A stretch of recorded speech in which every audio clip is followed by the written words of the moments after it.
Hello students, welcome to School Guide. Today's session is meant for class 7 students for the subject Science. Today we'll be discussing NCERT solutions and some more questions for chapter 1, Nutrition in Plants. Why do organisms need to take food? Organisms need food for a number of life activities. The major purposes for taking food are to grow, to get energy, to repair the damaged tissues, to develop immunity against diseases, and finally to survive. So the purposes for taking food are to grow, to gain energy, to repair any damaged cells or tissues, to develop immunity, and to survive. Distinguish between a parasite and a saprotroph. So when we are citing the differences, we must first begin with the definition for the two keywords, that is parasite and saprotroph. That is the first major difference. So what is a parasite? Parasite is an organism that takes in nutrients from the body of a host organism, whereas saprotroph is an organism that takes in nutrients from dead matter, which means that parasite get their food from a living organism, whereas saprotroph get their food from dead matter. The second difference is parasite absorbs the food prepared by the host. That is, they're lazy, they don't do any work.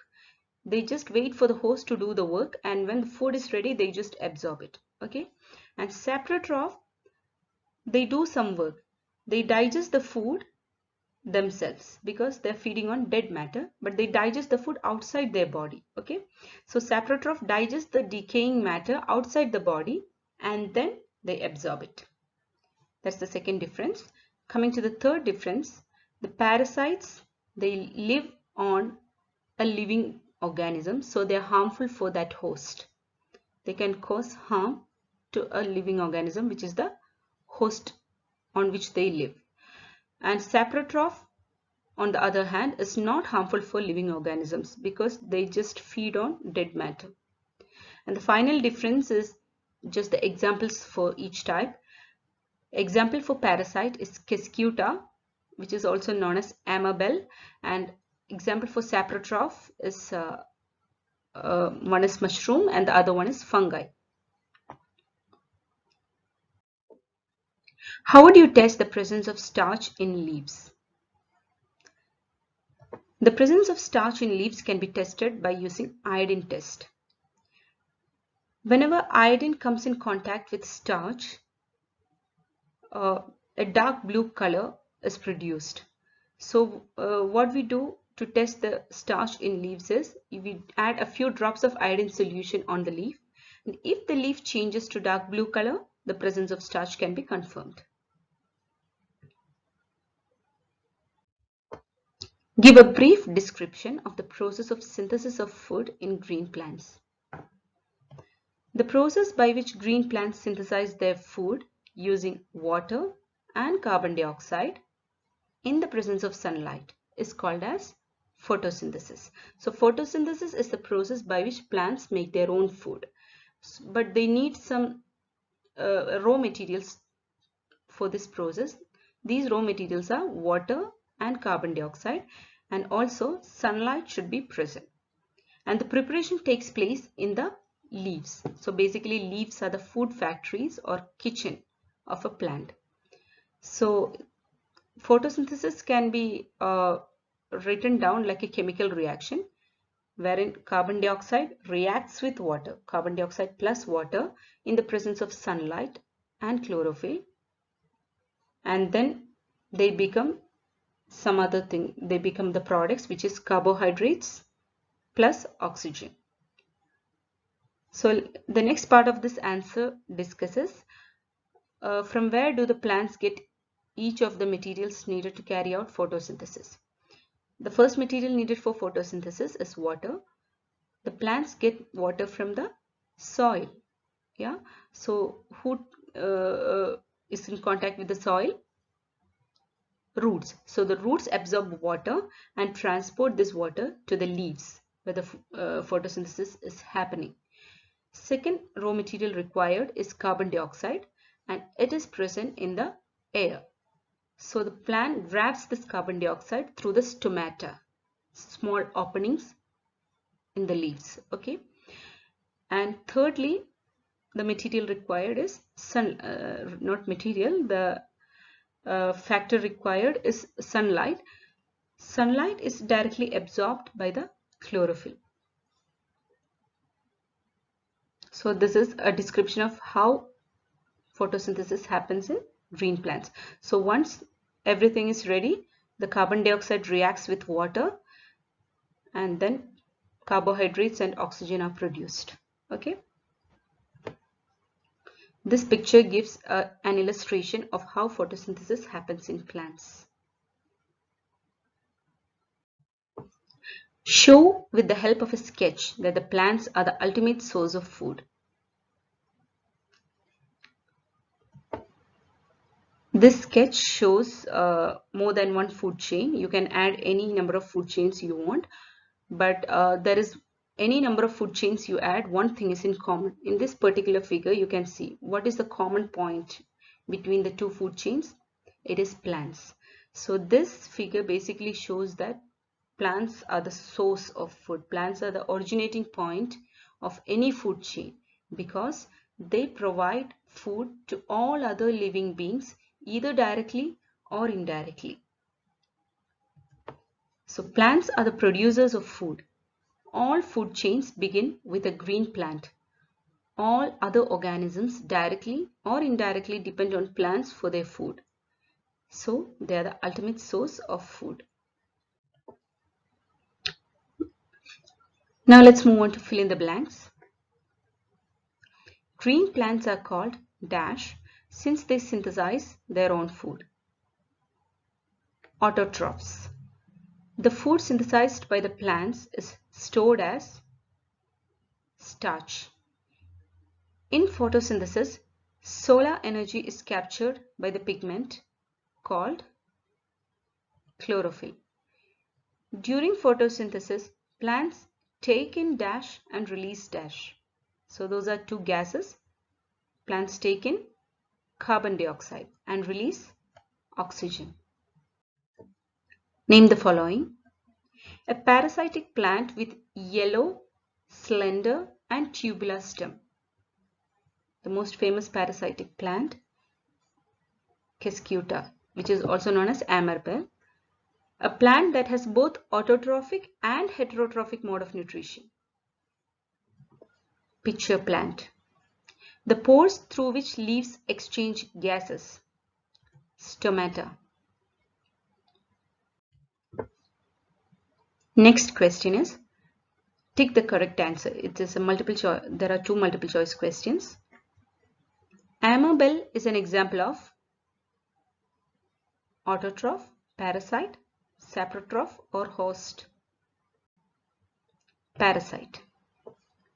The plant which traps and feeds on insects is Kescuta, China rose, pitcher plant, rose. Pitcher plant. Next is matching items. Match the items given in column 1 with those in column 2. Chlorophyll matches to leaf. Nitrogen, bacteria. Amarbel, parasite. Animals, heterotrophs. Insects, pitcher plant. Chlorophyll is a pigment in the leaf. Nitrogen is associated with bacteria. Amarbel is a parasitic plant. Animals are heterotrophs because they do not make their own food. Insects are related to pitcher plant because pitcher plant feed on insects. Next is true or false questions. Carbon dioxide is released during photosynthesis. False. Actually, carbon dioxide is taken in during photosynthesis and oxygen is released. Okay. Plants which synthesize their food themselves are called saprotrophs.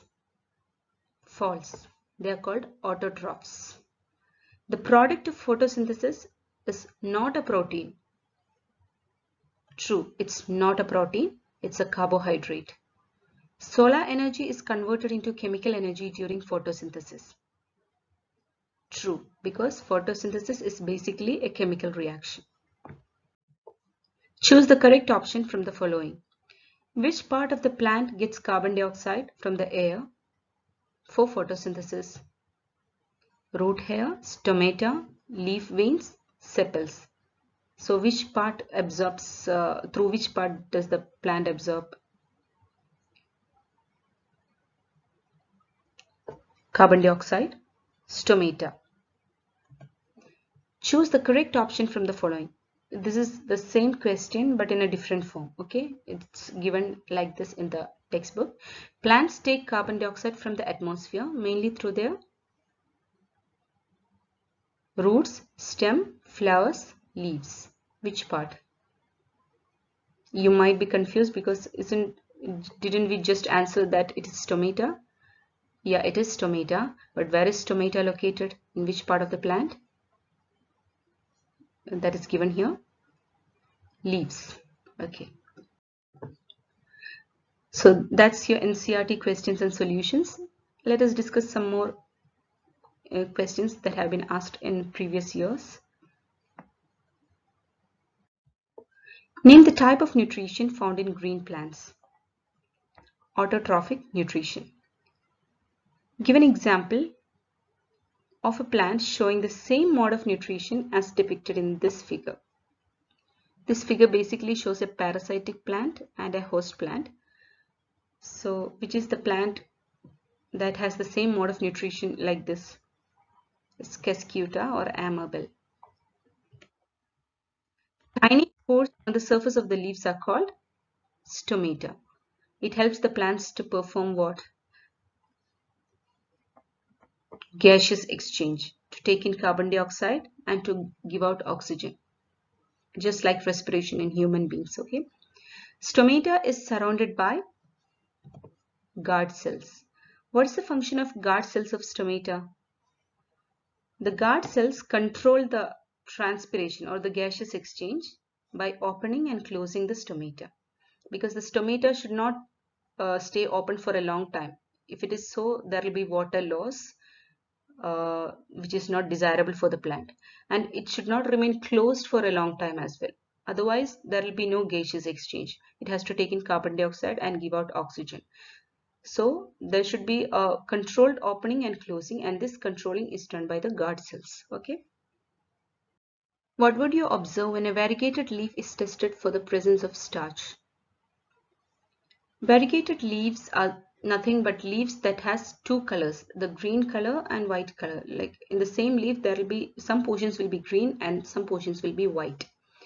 So the question asks, if you test for starch on variegated leaves, what is the result that you can observe? So you will get two types of results for the same leaf depending on what color is the part that is being tested. Okay. So variegated leaf has a green part and a white part. The green parts are green because they have chlorophyll. Since they have chlorophyll, photosynthesis happens there, and because of photosynthesis, starch gets stored in the green parts. Coming to the white parts do not have chlorophyll.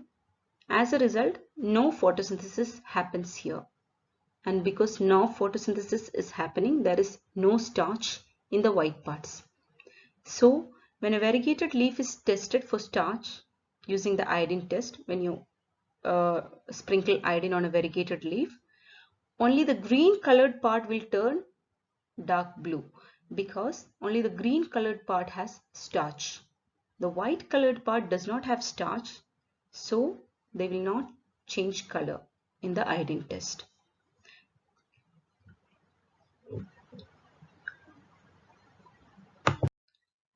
Please like, share and subscribe for more videos.